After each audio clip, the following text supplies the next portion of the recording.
నమస్తే, welcome to Liya news. AP liquor సొమ్మును తరలించిన దాంట్లో చెవిరెడ్డి మోహిత్ రెడ్డి కీలక పాత్ర అని చెప్పి అధికారులు తేల్చారు. ఆయన ముందస్తు బెయిల్ కూడా అప్లై చేసిన నేపథ్యంలో ప్రభుత్వం తరపున లాయరు మరి ముందస్తు బెయిల్ ఇస్తే సాక్ష్యాలను తారుమారు చేసే అవకాశం కూడా ఉందని చెప్పి ఆయన అంటున్నారు. మరి చెవిరెడ్డి భాస్కర్ రెడ్డి ఏమో మాకు స్కామ్తో సంబంధం లేదు, లిక్కర్తో సంబంధం లేదు అంటున్నారు. మరి మోహిత్ రెడ్డి భాస్కర్ రెడ్డిదే కీలక పాత్ర అని అధికారులు అంటున్నారు. మరి చెవిరెడ్డి మోహిత్ రెడ్డి పాత్ర ఇందులో ఎంత మేర అవకాశం ఉంది, ఆయన ఎప్పుడు అరెస్ట్ చేస్తారు, ఇలాంటి విషయాలు తెలుసుకుందాం. మనతో పాటు ఉన్నారు ప్రముఖ ఆర్థిక, రాజకీయ, సామాజిక విశ్లేషకులు అంకమరావు గారు. నమస్కారం అండి.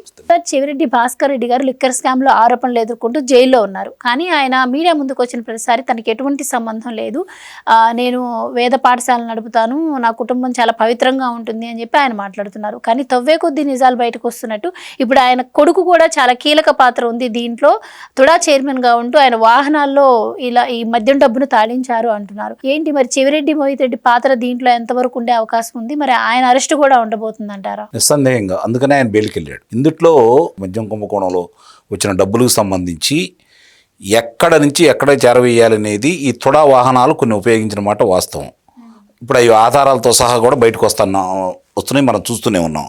ఇక్కడ గమనించుకోవాల్సిన అంశం ఏంటంటే చెవిరెడ్డి భాస్కర్ రెడ్డి, మిథున్ రెడ్డి, ధనుంజయ రెడ్డి, కృష్ణమోహన్ రెడ్డి, బాలాజీ గోవిందప్ప, కేసిరెడ్డి రాజశేఖర్ రెడ్డి, వీళ్ళ పాత్ర చాలా ప్రముఖంగా కనపడతా ఉంది ఇక్కడ. అలాగే వెంకటేష్ నాయుడు. దీంట్లో చెవిరెడ్డి భాస్కర్ రెడ్డికి సంబంధించి అతను ఏం చెబుతున్నాడు, మద్యం ద్వారా నా మద్యానికి బానిసలైనందువల్ల నా తండ్రిని సోదరుని కోల్పోయాను, నేను మద్యం తాగనని చెప్పని మా అమ్మకి మాటిచ్చాను అని చెప్పాడు. మద్యం తాగనని మాటిచ్చిన మాట వాస్తవమే, మేము కూడా దాన్ని తప్పట్లేదు, నువ్వు మద్యం తాగవేమో అని చెప్పని మాకైతే నమ్మకం కూడా ఉంది, ఎందుకంటే ఆ బాధితుల్లో ఉన్నారు కాబట్టి. కానీ మద్యం ద్వారా జగన్మోహన్ రెడ్డి సంపాదించే సంపాదనని అక్రమ మార్గంలో నువ్వు వాడావు, అతను ముఖ్యమైనటువంటి వ్యక్తుల్లో నువ్వు ప్రథముడు కాబట్టి అని చెప్పని ఇప్పుడు ఉన్నటువంటి అభియోగం. ఆ అభియోగానికి చాలా వరకు వాస్తవాలు కనపడతా ఉన్నాయి. కారణం ఏంటంటే ఆ రోజు దొరికినటువంటి ధనం ఏదైతే జగ్గయ్యపేట దగ్గర దొరికిన 8,30,00,000 రూపాయల ధనం చూసుకుంటా ఉంటే దాన్ని ఈరోజు నీ కుమారుడితోటి వ్యాపార సంబంధాలు ఉన్నటువంటి ప్రద్యుమ్న అనే వ్యక్తి నా డబ్బే అని చెప్పని, దీంట్లో కూడా అతని పాత్ర ఒక్కొక్కటి బయటకు వస్తుంది కాబట్టి నా డబ్బే అని చెప్పని ఎన్నికల కమిషన్ ముందు అతను ఒప్పుకోవడం కూడా జరిగింది. ఇప్పుడు అతను విదేశాలకు పారిపోయి ఉన్నాడు. సో నీ కొడుకు సంబంధించినటువంటి ఆధారాల కోసం ఆయన కార్యాలయాల్లో తనిఖీలు చేపడితే అతని పేరు కూడా బయటకు వచ్చింది. అలాగే సజ్జల రామకృష్ణారెడ్డి కొడుకు భార్గవరెడ్డి పేరు కూడా బయటకు వచ్చింది. కాబట్టి ఇప్పుడు అతనికి సంబంధించి వీళ్ళందరూ కూడా చెవిరెడ్డి భాస్కర్ రెడ్డి పాత్ర ఎంత ఉంది, కొడుకు పాత్ర ఎంత ఉంది, దీంట్లో ఎవరెవరు ఉన్నారని చెప్పని సిట్టు వాళ్ళు సమర్థవంతంగా వివరాలతో సహా అన్నీ ఈరోజు బయట పెట్టారు. కాబట్టి తప్పించుకోలేని పరిస్థితుల్లో ఇన్ని రోజులు నువ్వు కారాగారంలో ఉన్నా కూడా నీకు వెలుసుబాటు రాలేదు. సరే, ఇప్పుడు ఈ రోజు వాదనలో మీరు ఒక అంశం గమనిస్తే నిన్న జరిగిన వాదనలో బాలాజీ గోవిందప్ప, లేకపోతే కృష్ణమోహన్ రెడ్డి, ధనుంజయ రెడ్డి, వీళ్ళ ముగ్గురికి సంబంధించి ఈ నెల 6వ తారీఖు నాడు వాళ్ళకి బెయిల్ రావడం కూడా జరిగింది. కండిషనల్ బెయిల్ అంటే మధ్యంతరం బెయిల్ రావడం కూడా జరిగింది. దానికి సంబంధించి దాన్ని కొట్టివేయమని చెప్పని నిన్న జరిగినటువంటి వాదనలో ప్రభుత్వం తరపున వాదన వినిపించడం కూడా జరిగింది.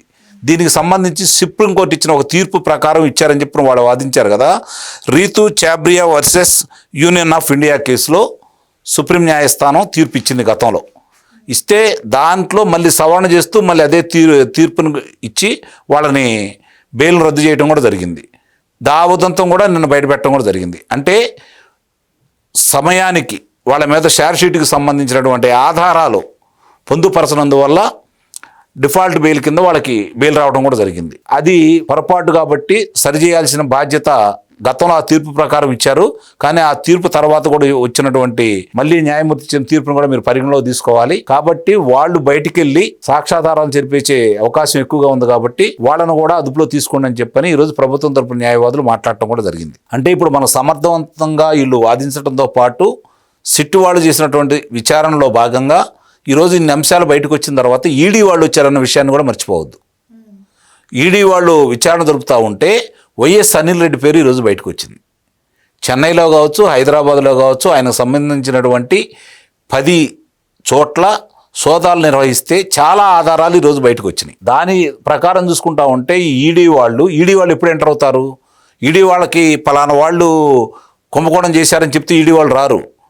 ఆధారాలు వాళ్ళు సేకరించుకున్న తర్వాత ఆధారాలు పరిశీలించి వాళ్ళు ఏదైతే విచారణ సంస్థ దాంట్లో ఆధారాలు సమగ్రంగా కనుక చూపిస్తే అందుట్లో వాళ్ళకి నమ్మకం ఏర్పడితే మనీ లాండరింగ్ జరిగిందనే అనుమానం కనుక వాళ్ళకు వస్తే వాళ్ళు నిర్ధారణ చేసుకుంటే తప్ప వాళ్ళు ఈడీ వాళ్ళు దాడులు చేయడానికి రారు. ఇది గమనించుకోవాలి.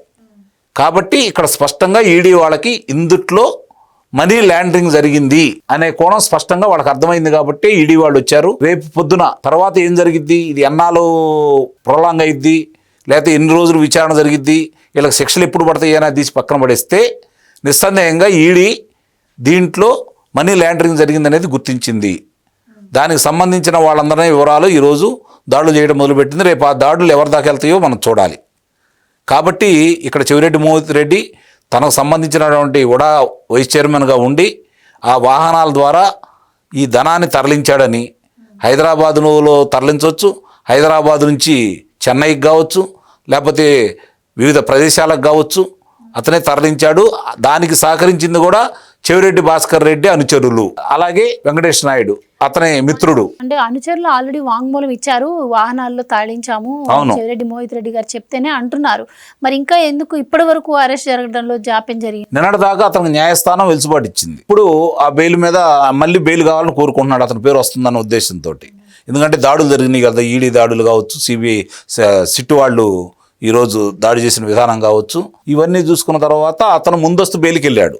దాని మీద ఇప్పుడు వాదనలు జరుగుతూ ఉన్నాయి. కాబట్టి ఎవరైతే ఇప్పుడు గమనించండి, అంతకుముందు ఇదే మిథున్ రెడ్డి న్యాయస్థానం వెలుసుబాటు ఇచ్చింది కదా, ఆధారాలన్నీ ముందు పెట్టిన తర్వాత దాన్ని కొట్టివేయటం కూడా జరిగింది కదా. ఇది కూడా అలానే జరిగింది. ఎవరిని ఈ న్యాయస్థానం ముందు దోషులుగా వాళ్ళని నిరూపించడానికి సిట్టు వాళ్ళు అన్ని ఆధారాలు సేకరించారు. సేకరించిన తర్వాతే న్యాయస్థానం ముందు పెడుతున్నారు. దాన్ని ఈడీ కూడా సంపూర్ణంగా పరిశోధన చేసిన తర్వాత ఒక నిర్ధారణకు వచ్చిన తర్వాత వీళ్ళు దాంట్లో మనీ లాండరింగ్ చేశారు, విదేశాలకి ఈ ధనం తరలి వెళ్ళిపోయింది అనే నిర్ధారణకు వచ్చిన తర్వాతే వాళ్ళు దాడులు చేయడం మొదలుపెట్టారు. చాలా ఆధారాలు కూడా వాళ్ళకి కనపడ్డాయి కాబట్టి వీలైనంత తొందరలోనే దానికి సంబంధించిన వాళ్ళందరినీ కూడా అదుపులో తీసుకునే కార్యక్రమం మొదలు పెడతారని అయితే నేను భావిస్తున్నాను. అయితే సజ్జల భార్గవ్ రెడ్డి గారి పేరు కూడా ఇందులో వినిపించింది, కానీ ఆ రోజుతో అది ఇప్పటి వరకు అప్డేట్ ఏం రాలేదు దాని గురించి. అదే ఆయన కూడా ఏమన్నా విచారణకు పిలిపించే అవకాశం ఉండొచ్చు అంట. ఇప్పుడు చెవిరెడ్డి మోహిత్ రెడ్డి పేరు ఎప్పుడో బయటకు వచ్చింది, కానీ ఇప్పుడు కదా ఆధారాలన్నీ ఈరోజు చెప్తా ఉంది.